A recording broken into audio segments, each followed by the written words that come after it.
শহরের অবৈধ গজিয়ে ওঠা বিরিয়ানির দোকানে অভিযান চালালো স্বাস্থ্য দপ্তর ও পৌরসভা।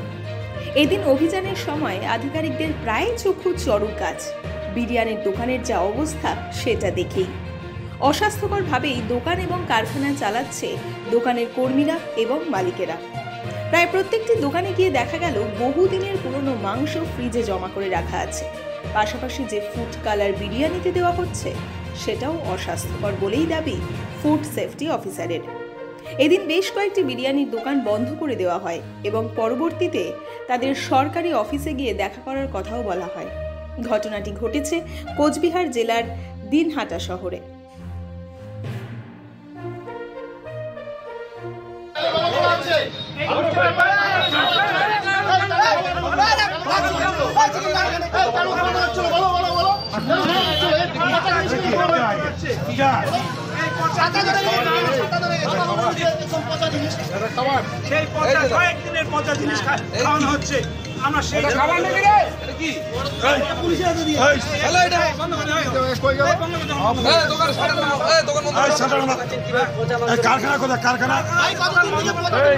সাথে নিয়ে পৌরসভার কাউন্সিলর আমরা বের হয়েছি।